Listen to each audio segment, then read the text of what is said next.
मेरी और मेरी ऑडियंस की one of the favourite series TUF gaming, जो एसूस टफ है भाई, हम शुरू से वीडियो डालते आ रहे हैं। पहले बजट में आया करती थी, फिर ये आनी बंद हो गई बजट में। अभी इन्होंने भैया एकदम बजट को साइड रख के कह रहे हैं हम महंगे में आपको दिखाएंगे, लेकिन लैपटॉप इन्होंने बहुत बढ़िया निकाला है। 14 इंचेस का लैपटॉप है। हम जब ताइवान गए थे ना रिसेंटली कॉम्पिटेक्स में, तब मैंने आपको ये लैपटॉप दिखाया भी था अपने व्लॉग के अंदर, और ये लैपटॉप तो मेरे को बड़ा इंटरेस्टिंग लगा था। मुझे नहीं पता था इंडिया में आएगा नहीं आएगा, लेकिन आ गया और तुमने डिमांड करी तो हम आपकी डिमांड की आज सप्लाई क्यों नहीं पूरी करेंगे भाई। ये लैपटॉप 14 इंचेस में बहुत सही सही चीजें लेके आता है, लाइक बैटरी बैकअप एक तरफा, एनपीयू की पावर भी है, को पायलट प्लस पीसी है, एंड कुछ कमियां भी है। सारी इस वीडियो में कवर करेंगे। डब्बा नहीं खोलते क्योंकि सेम वही चीजें मिलती है। एक यहां पे लैपटॉप मिल जाएगा, कोई स्टिकर वगैरह नहीं है टफ के डब्बे में जैसे एक जमाने में आया करते थे, और साथ में हमारे को एक 200 वॉट का पावर अडाप्टर मिलता है। और इसका जो जैक है ना, वो एसूस का स्लिम वाला जैक है, जो कुछ इस तरीके से लैपटॉप में आप दोनों साइड से लगा सकते हो। और ये मेरे हिसाब से ज्यादा लैपटॉप्स में अडाप्ट करने की कोशिश करेंगे। जैसे लिनोवो के लैपटॉप्स में सेम जैक मिलता है ना, तो ये भी अगर एसूस में मिलेगा तो अच्छा रहेगा। मतलब हम जैसे यूट्यूबर के लिए तो बढ़िया रहेगा, बार बार चार्जर ढूंढने पड़ता है इधर उधर। एंड शुरुआत करते हैं सबसे पहले सुंदरता, बिल्ड।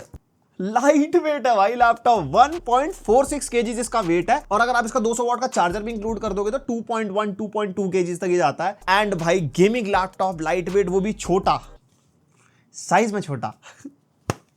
कंधा जोर नहीं डालेगा। एंड टॉप लिड हमारी बिल्कुल प्लेन है, मेटल में मिलती है यहाँ पे top lid. And top lid flex भाई डेफिनेटली हमारे को यहाँ पे मिलता नहीं है, टफ की ब्रांडिंग हो रखी है। और wait distribution is good, and hinges भी अच्छे खासे हमारे को मिलते हैं। 180 डिग्रीज तक ये लैपटॉप चला जाता है पीछे। और स्क्रीन वॉवल भी अगर आप देखोगे तो ऐसा ज्यादा भी नहीं है, कम भी नहीं है। और कीबोर्ड फ्लेक्स भी यहाँ पे हमारे को बिल्कुल ना के बराबर मिलता है। और बॉटम से यहाँ पे हमारे को कुछ ऐसा लैपटॉप मिलता है, एंड बॉटम भी हमारे को मेटल का ही मिलता है। बस बीच वाला पोर्शन इसका पॉलीकार्बोनेट में है। एंड मेटल यूज होते हुए भी क्या ये गर्म होगा दूसरे लैपटॉप्स की तरह, वो बताएंगे अभी आपको आगे। एंड भाई लैपटॉप भाई अच्छा खासा पोर्टेबल है, हाथ में उठा के लगता ही है गेमिंग लैपटॉप उठा रखा है। और बात करते हैं तकनीकी, यहाँ पे जो प्रोसेसर है इसके अंदर वही AMD का लेटेस्ट 6 पॉइंट वाला प्रोसेसर है, AMD Ryzen AI 9HX370। ये वही वाला प्रोसेसर है जो भी हमने थोड़ी दिन पहले वीवो बुक रिव्यू करी थी ना, थिन एंड लाइट लैपटॉप में। क्या परफॉर्मेंस, क्या बैटरी बैकअप, अगर वो वीडियो देखी होगा आपको पता होगा, नहीं देखी तो देख लेना। वही वाला प्रोसेसर हमारे को इसके अंदर मिलता है, उसी की वजह से ये स्पेशल बन जाता है लैपटॉप। एंड ये प्रोसेसर हमारा 12 कोर्स 24 थ्रेड्स वाला है। 5.1 गीगाहर्ट्ज तक की बूस्ट क्लॉक इसकी जा सकती है, एंड अप टू 65 वॉट तक की पावर ड्रॉ कर पा रहा है इस लैपटॉप के अंदर, जबकि AMD ने 54 वॉट तक बोला है कि भाई जाएगा।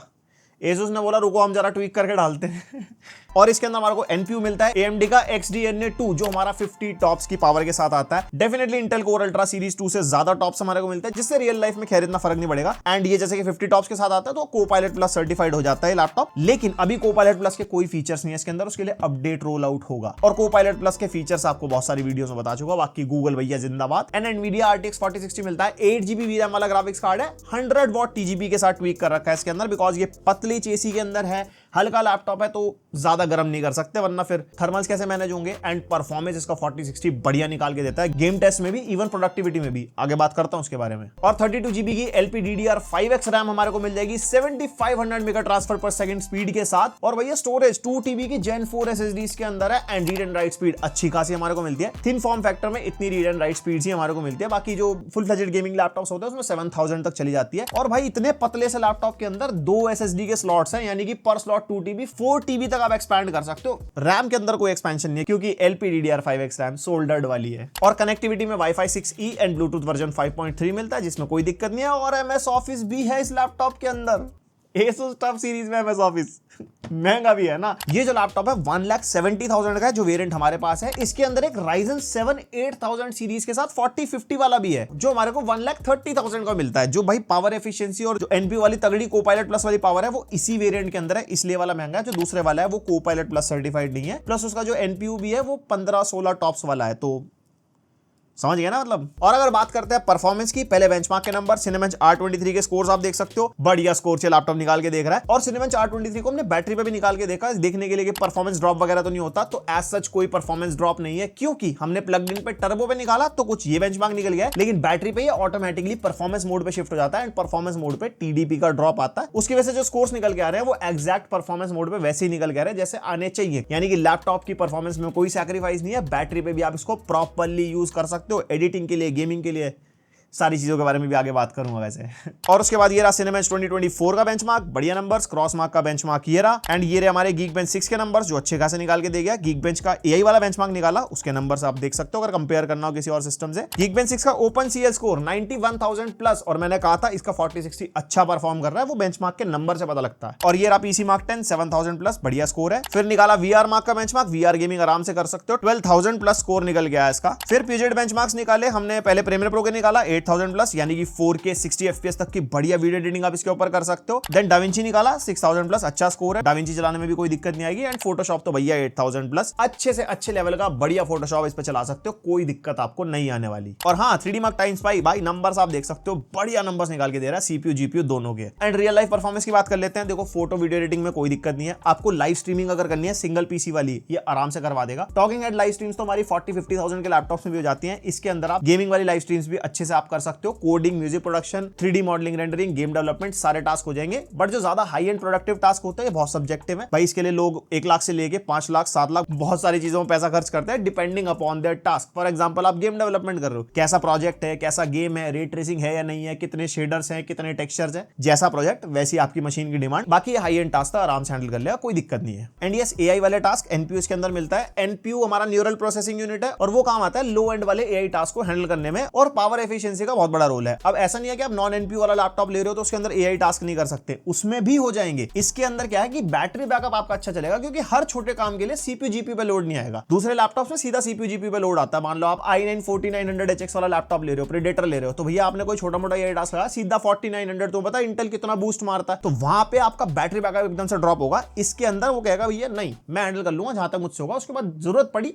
तो हमारे सीपीयू जीपीयू पे लोड जाएगा। कुछ इस तरीके से काम होता है। एंड इसके अंदर सारे एआई वाले टास्क हो जाएंगे सारे सॉफ्टवेयर्स में। बाकी हमने 1 घंटे का प्राइम 95 चलाया था स्टेबिलिटी टेस्ट करने के लिए, 100% सीपीयू लोड पे गया था। 97 डिग्री तक मैक्सिमम टेंपरेचर गए, 90 के आसपास तक एवरेज आया था, और क्लॉक स्पीड के अंदर भी ऐसा ज्यादा ड्रॉप नहीं आया। और जो मैक्सिमम टीडीपी गई वो 65 वॉट के आसपास तक गई एंड 35 वॉट के आसपास तक आ गई थी। एंड यहाँ पे सिस्टम के अंदर कोई भी क्रैश, कोई ब्लू स्क्रीन वगैरह नहीं हुआ, यानी कि सिस्टम स्टेबल है। फिर यही से हमने जीपीयू के लिए करा, फॉर्मार्क चला के जीपीयू के टेंपरेचर्स भी 85 तक गए थे मैक्सिमम, और 106 वॉट तक एक बार को पुश हुआ था, लेकिन एवरेज जो है वो 99.8 का निकल गया, यानी कि 100 वॉट तक इसका जीपीयू जा सकता है। वहां पे भी ऐसा कोई दिक्कत नहीं है, तो सिस्टम हमारा स्टेबल है इतने पतले फॉर्म फैक्टर में भी। और भाई गेमिंग लैपटॉप है, गेमिंग की परफॉर्मेंस आप देखो, हमने बैटरी पे और प्लग्ड इन पे दोनों पे टेस्ट करी है, तो आपको अंदाजा हो जाएगा कि कहां पे कैसा ड्रॉप जो भी है। बाकी आगे बैटरी की भी बात करते हैं। तो भाई स्टार्ट कर लेते हैं सबसे पहले वैलोरेंट से। एंड सारे गेम्स 1600p पे टेस्ट करेंगे, जो इसका अपना नेटिव रेजोल्यूशन है। एंड हाई सेटिंग्स पे हम वैलोरेंट टेस्ट कर रहे हैं। 260, 270, 280 FPS हमारे को यहाँ पे मिल रहे हैं। एंड यहाँ पे आप देख सकते हो वॉटेज कम पुश कर रहा है वाला सीपीयू, क्योंकि लेटेस्ट एआई वाले जो सीपीयूज है ज्यादा वॉटेज पुश नहीं करते, और ज्यादा पावर एफिशिएंट होने के बावजूद भी अच्छी परफॉर्मेंस निकाल के देते हैं। एंड टेम्परेचर्स भी कंट्रोल्ड रहते हैं हमारे। बाकी सारे स्टैट्स आप देख ही सकते हो अपने सामने। और उसके बाद हमने CS2 टेस्ट किया। एंड यहाँ पे लैपटॉप थोड़ा सा चलते हुए थोड़ा सा गर्म होना शुरू हुआ, तो टेम्परेचर हमारे 89, 90, 91 तक जाने शुरू हो गए, जबकि वॉटेज पुश हमारा उतना ही है। और यहाँ पे क्लॉक स्पीड ऐड नहीं हुई। मैं HW इन्फो में जाके देख रहा था, और AMD के प्रोसेसर में थोड़ा सा प्रॉब्लम रहता है जिसमें हम क्लॉक स्पीड्स वगैरह ऐड नहीं कर पाते। बाद में MSI आफ्टर बर्नर में कोई अपडेट आएगा तो डेफिनेटली ऐड करेंगे। एंड यस यहाँ पे परफॉर्मेंस हमारी बढ़िया मिल रही है। 24-25 डिग्री रूम टेम्परेचर है, उसके हिसाब से टेम्परेचर जज करना। वैसे भी पतला छोटा लैपटॉप है, तो टेम्परेचर हायर साइड तो देखो भैया जाएंगे। उसके बाद GTA 5 हमने टेस्ट किया। एंड यहाँ पे बढ़िया आराम से हमारे को 100-110 FPS मिल रहे हैं। एंड इसके अंदर 40-42 वॉट तक भी पावर ड्रॉ कर रहा था, लेकिन टेम्परेचर अभी भी मेंटेन्ड है 88, 89, 90 के आसपास तक। एंड ये प्लेबल FPS हमारे को मिलता है। और उसके बाद हमने टेस्ट किया एल्डन रिंग। एंड यहाँ पे मैक्सिमम सेटिंग्स पे 45-50 FPS मिल रहे हैं इसके अंदर। और एक चीज मैंने नोटिस करी, पहले वाले गेम्स तो ऑब्वियसली इतने ज्यादा जीपीयू इंटेंसिव नहीं थे, बट ये वाला गेम जीपीयू इंटेंसिव है। मेमोरी कंजम्पशन भी यहाँ पे 5GB के आसपास जा रहा है। एंड वॉटेज पुश, जबकि 100 वॉट वाला जीपीयू 100 वॉट तक जा सकता है 40-60 पर जा नहीं रहा। चलो आगे वाली गेम्स में देख लेते हैं। एंड यस थोड़े बहुत लैग स्टटर इस गेम के अंदर हमारे को मिल रहे थे। उसके बाद RDR2 हमने यहाँ पे टेस्ट किया। RDR2 में रॉ परफॉर्मेंस में फेवर क्वालिटी के अंदर हमारे को 50-55 FPS मिल रहे हैं। एंड 80 वॉट तक हमारा जीपीयू पुश जा रहा है। और उसके अलावा DLSS लगाओगे तो बढ़िया मतलब FPS वगैरह मिल जाएंगे 60-65 के आसपास। परफॉर्मेंस में ऐसा कोई दिक्कत नहीं है। Then we tested Cyberpunk ultra settings and performance आप अपने सामने देख सकते हो। फ्रेम जनरेशन लगा के बढ़िया FPS मिल रहा है। Raw performance is okay.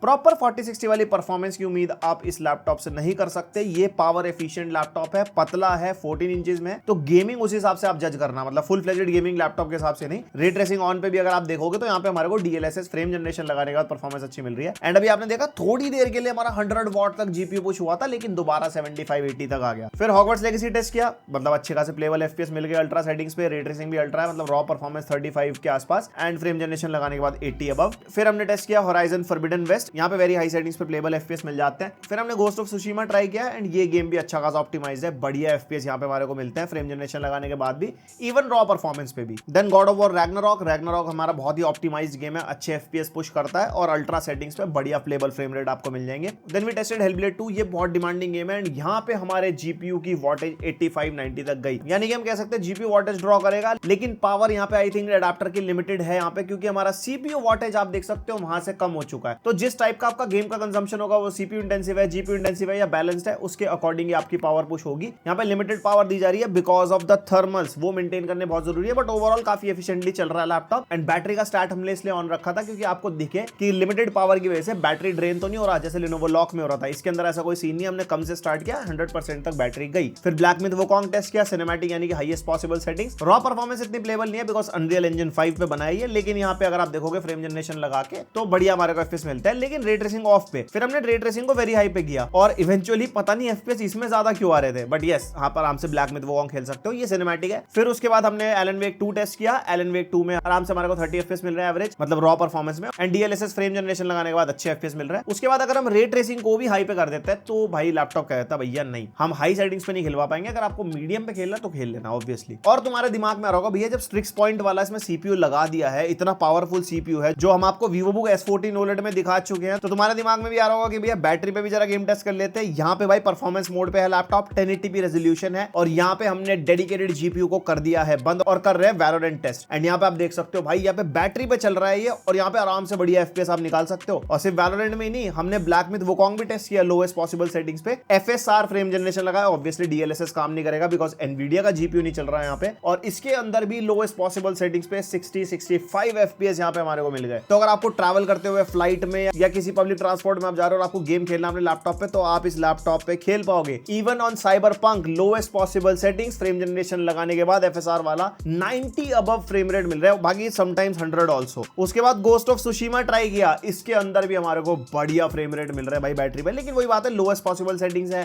थोड़ी मीडियम पे आप चाहो तो खेल लो, थोड़ा और रेजोल्यूशन कम कर लो, मल्टीपल पॉइंट्स हो सकते हैं, बैटरी कितनी रखनी है कुछ रखनी है उसके अकॉर्डिंग आप बैटरी बैकअप निकाल सकते हो। बाकी बैटरी पे गेमिंग पे कितना बैकअप देगा वो मैं आपको बैटरी वाले पार्ट में बताता हूं। तो ओवरऑल इस लैपटॉप की गेमिंग परफॉर्मेंस को अगर कंक्लूड करते हैं तो मीडियम टू हाई सेटिंग्स पे आप ट्रिपल ए टाइटल सारे खेल सकते हो। ये लैपटॉप डेडिकेटेडली मैं कहूंगा कि गेमर्स को टारगेट नहीं करता, ये गेमर्स और क्रिएटर्स को टारगेट करता है, और जिस लेवल की परफॉर्मेंस इस फॉर्म फैक्टर पे देनी चाहिए उतनी ये देता है। एंड भाई interesting part, battery 73 watt hour की बैटरी के साथ ही आता है। तुम कहोगे भैया 90 वॉट आवर ये वो सब, भाई देखो छोटा फॉर्म फैक्टर है, बट इसकी 73 वॉट आवर की बैटरी भी ना बड़ी जबरदस्त तरीके से काम करती है। देखो एक तो मक स्विच के साथ ये लैपटॉप आता है, तो आप आर्मरी क्रेट के अंदर जाके आराम से जीपीयू मोड सेलेक्ट कर सकते हो। ऑप्टिमाइज्ड वाला जो मोड है ना वो सबसे बेटर है। लाइक जब आपका लैपटॉप प्लग इन नहीं होगा तो आपका डेडिकेटेड जीपीयू बिल्कुल बंद हो जाएगा, आई जीपीयू पे लैपटॉप चलेगा, और जैसे प्लग इन करोगे ऑटोमेटिकली डी जीपीयू ऑन हो जाएगा। एडवांस्ड ऑप्टिमस आपको इसके अंदर मिलता है। और भाई बैटरी बैकअप 60% स्क्रीन ब्राइटनेस थी, बैकग्राउंड में गाने वाने चल रहे थे, ऑफिस का काम हम कर रहे थे, डे टू डे वाला यूसेज हो गया, ब्राउजिंग हो गया। इसके अंदर 11:30 से लेके 13 घंटे के आसपास का बैकअप ये निकाल के देके गया, depending upon the music volume, brightness, सारी चीजों को लगा के। एंड इतना बैटरी बैकअप एक गेमिंग लैपटॉप से निकालना बहुत बहुत बड़ी बात है। बाकी सिनेरियो चेंज होंगे अगर आपका जीपीयू मोड अल्टीमेट पे आपका डीजीपीयू भी चल रहा है, बहुत सारी चीजें ऊपर नीचे हो सकती है, बट ये मैक्सिमम वाला बैटरी बैकअप है अगर आपको ऑफिस वाले टास्क करने हैं तो। और हाँ, बेस्ट बैटरी परफॉर्मेंस पे हमने इसको डाल रखा था, लाइक साइलेंट मोड पे आर्मरी ग्रेड के अंदर, तो उस वजह से हमारी टीडीपी काफी कम ड्रॉ होती है और बैटरी बैकअप अच्छा निकलता है। और मैं अब जाके कह सकता हूँ कि भैया गेमिंग लैपटॉप में भी अच्छे बैटरी बैकअप मिल सकते हैं due to all these latest processors जो भी AMD और इंटेल ने निकाले हैं। एंड बैटरी पे ही हमने एडिटिंग वगैरह भी करके देखी, 4K 60 FPS की फुटेज जो हम रिकॉर्ड करते हैं वो वाली टाइमलाइन हमारी चल रही थी, प्रॉपर इफेक्ट्स, ट्रांजिशंस, टेक्स्ट, सब कुछ। एंड परफॉर्मेंस मोड पे था लैपटॉप, बैटरी की बात कर रहा हूं, और जीपीयू मोड स्टैंडर्ड पे रखा था जिसके अंदर हमारा डीजीपीयू पे लैपटॉप शिफ्ट हो जाता है डिपेंडिंग अपॉन द टास्क। अब वो बीच में शिफ्ट हुआ नहीं हुआ वो हमने टेस्ट नहीं करा, बट उसके अंदर हमारे को 2 से 2.5 घंटे का बैकअप मिला एडिटिंग प्रोसेस में। बाकी आप डिफरेंट मोड्स पे, डिफरेंट ब्राइटनेस पे, डिफरेंट वॉल्यूम पे ऊपर नीचे हो सकता है battery backup. And yes, battery पे अब गेमिंग लैपटॉप पर प्रोडक्टिव टास्क कर सकते हो। ये गेम चेंज हो चुकी है। और जैसे कि बैटरी पे गेमिंग की परफॉर्मेंस मैंने आपको दिखाई दी, हमने वो गेमिंग टेस्ट किया था 100% ब्राइटनेस पे, स्पीकर्स भी 100% पे थे एंड डेडिकेटेड जीबी ऑब्वियसली बनता, तो 2 आवर्स 15 मिनट्स के आसपास का बैकअप ये लैपटॉप निकाल के देगा। बाकी आप ब्राइटनेस कम कर लो, परफॉर्मेंस मोड से आप चाहो तो साइलेंट मोड पे लगा सकते हो, स्पीकर्स की जगह ईयरफोन हेडफोन यूज कर सकते हो, तो भाई 2 से लेके 4 घंटे का बैकअप इस लैपटॉप से निकाल सकते हो गेमिंग या प्रोडक्टिव टास्क पे। देख रहे हो भाई साहब कहां पे पहुंच गई है परफॉर्मेंस आज की डेट में गेमिंग लैपटॉप्स में, वो भी बैटरी पे। और ये लैपटॉप क्विक चार्जिंग को सपोर्ट करता है भाई, 0 to 50% 30 मिनट्स में चार्ज हो जाता है। तो अगर आपको ऑन द गो कोई काम और आपको इसका पावर अडेप्टर साथ में लेके नहीं घूमना, तो बस जस्ट आधा घंटा चार्ज करो, एकदम आपका बढ़िया दिन का बैटरी बैकअप निकाल देगा। Then coming on to the ports, यहाँ पे लेफ्ट साइड में हमारे को एक इसका चार्जिंग पोर्ट मिल जाएगा, एक HDMI 2.1 का पोर्ट मिलता है जिसका आउटपुट हमारे को 4060 से मिलेगा, और एक टाइप सी पोर्ट यहाँ पे मिल जाता है USB 4 वाला, जो फास्ट स्पीड डेटा ट्रांसफर, जो 100 वॉट की पीडी को भी सपोर्ट करता है। हमने इसके अंदर अपना पीडी चार्जर लगाया था तो प्रॉपर 100 वॉट तक ड्रॉ कर रहा था, तो इनकेस अगर आपको 200 वॉट का भारी चार्जर लेके नहीं घूमना साथ में तो। और ये जो USB 4 वाला पोर्ट है, इससे डिस्प्ले आउटपुट भी आप ले सकते हो, लेकिन iGPU से मिलेगा, AMD Radeon ग्राफिक्स से। देन हमारे को USB 3.2 Gen 2 टाइप ए वाला पोर्ट मिल जाएगा, एक 3.5mm हेडफोन जैक का कॉम्बो मिल जाएगा। बाकी पोर्ट्स राइट साइड में USB 3.2 Gen 2 type A port, USB 3.2 Gen 2 type C port, जिसके अंदर डिस्प्ले आउटपुट का सपोर्ट है 4060 से, लेकिन पावर डिलीवरी का कोई सपोर्ट नहीं है। फास्ट स्पीड डेटा ट्रांसफर हो सकता है, और भाई माइक्रो SD कार्ड का स्लॉट भी है, जो कि एक अच्छी चीज है। इन केस अगर आपको SSD एक्सपेंशन के लिए नहीं जाना, तो आप माइक्रो SD कार्ड खरीद सकते हो। हमने इसके अंदर 1 TB वाला SD कार्ड डाला था, आराम से चल रहा था, हो सकता है उससे ऊपर भी चल जाए। और ये वाले SD कार्ड्स फास्ट स्पीड के साथ आने लगे हैं 200-250 Mbps स्पीड वाले, जो एक हार्ड डिस्क की तरह काम कर सकते हैं। आप इसके अंदर डेटा स्टोर करके रख सकते हो, जस्ट लाइक हैंडहेल्ड्स। तो ये थिन एंड लाइट लैपटॉप्स में मेरे को अच्छी चीज लगती है, अब सारों में होना चाहिए ये। और 14 इंच का लैपटॉप है, छोटा सा कीबोर्ड मिलता है हमारे को, एंड कीबोर्ड का टाइपिंग एक्सपीरियंस इज गुड, मतलब जो नॉर्मल टफ जो आते थे सस्ती रेंज वाले, उससे बेटर एक्सपीरियंस मिलता है। ऊपर हमारे को एक्स्ट्रा हॉट कीज मिल जाएंगी, volume, mute and armoury grade की, एंड छोटी एरो कीज मिलती है, बट ऐसी कोई दिक्कत नहीं यूज करने में। ट्रैक पैड अच्छा खासा बड़ा मिल जाता है भाई, एकदम फुली क्लिकेबल वाला ट्रैक पैड है, और स्मूथ है चलाने में, मल्टी जेस्चर वगैरह को सपोर्ट करता है, और टाइपिंग करते हुए इसके ऊपर हाथ वाथ भी लग जाए ट्रैक पैड पे, तो ऐसा कोई कर्सर वगैरह हिलता नहीं है, तो वो चलाने में ठीक है, उसकी प्लेसमेंट सही है। और अगर आप इसके कीबोर्ड पे गेमिंग करते हो, हमने काफी देर गेमिंग करने के बाद WSD के पास टेम्परेचर देखा, 28-29 था, ज्यादा गर्म नहीं हुआ। इवन स्पेस बार के आसपास 30-32 डिग्री तक टेम्परेचर था, थोड़ा बहुत वार्म फील होता है। चिपसेट वाले एरिया के पास डेफिनेटली थोड़ा हायर साइड चले जाता है, बट वहां वाला एरिया इतना यूज होता नहीं है हमारा गेमिंग के अंदर। देन आती हुई है डिस्प्ले, जिसके अंदर मुझे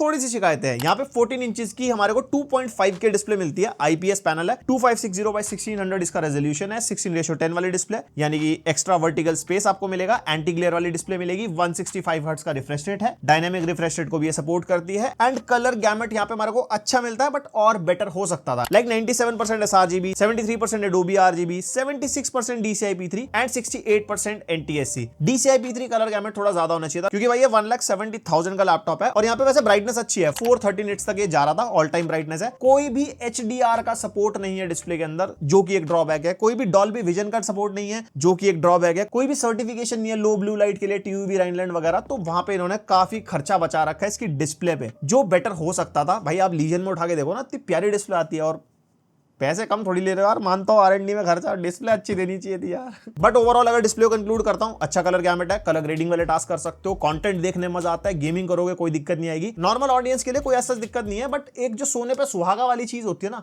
वो मिसिंग है। और लेटेस्ट गाना केड़ा चल रहा है,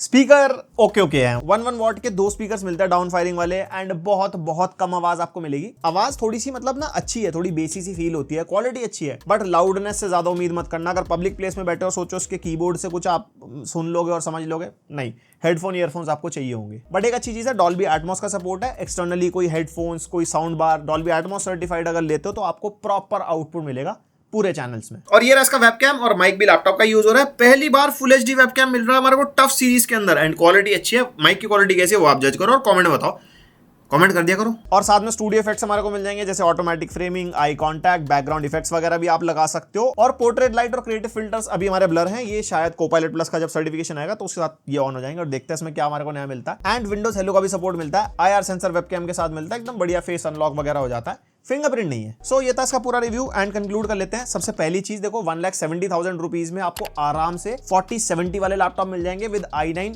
जैसे कि आप Lenovo Legion के लिए जा सकते हो, Acer Predator Helios या Helios Neo के लिए जा सकते हो विद 14 जनरेशन या शायद 13 जनरेशन में भी देख लेना। अब तुम कहोगे भैया इतने पैसे इस पे क्यों खर्चे, तो यहाँ पे देखो स्पेसिफिक ऑडियंस को टारगेट करता है। पहली बात, जिनको एक हाई परफॉर्मेंस लैपटॉप चाहिए, पावर एफिशिएंट चाहिए, बैटरी बैकअप ज्यादा चाहिए, कोपायलट प्लस के आपको फायदे मिल जाएंगे, एंड प्रीमियम फीचर्स के साथ आता है। फॉर एग्जांपल फेस अनलॉक यहाँ पे मिल जाता है हमारे को, और लैपटॉप लाइट लाइट वेट है, कंधों पे जोर नहीं डालेगा, चार्जर नहीं उठाना, आप इसको पीडी के थ्रू 100 वॉट से चार्ज कर सकते हो, उस पर भी सारे टास्क ये करवा देता है टाइप सी चार्जिंग के थ्रू। एंड ये मार्केट में एक लौता ऐसा लैपटॉप है जो जीपीयू के साथ, जो AMD के लेटेस्ट 6 पॉइंट वाले सीपीयू के साथ आता है, तो उसका कोई कंपैरिजन बनता नहीं है भाई। जिसको लेना है वो चेकआउट कर लो। इसके अलावा अगर आपको वेट से फर्क नहीं पड़ता, आपको बड़ा लैपटॉप चाहिए, भारी चलेगा, बड़ा अडाप्टर चलेगा, कोई पावर एफिशिएंसी, कोई बैटरी बैकअप, कुछ नहीं, तो दूसरे लैपटॉप्स ऑब्वियसली इससे बेटर ऑफर आपको करेंगे मार्केट में। ये रिसर्च एंड डेवलपमेंट में खर्चा है, बहुत ज्यादा पोर्टेबल बनाने के लिए बहुत सारी चीजों में यहाँ पे होती है, टेक्नोलॉजी में खर्चा आता है, तो वो सारा खर्चा इसके अंदर है। लिंक वैसे मैं दे दूंगा डिस्क्रिप्शन में, चेकआउट करना हो चेकआउट कर लेना। बाकी आपको कैसा लगा लैपटॉप मेरे को कमेंट करके जरूर बताना, मेरे को पर्सनली बहुत अच्छा लगा। बाकी पहली बार आओ सब्सक्राइब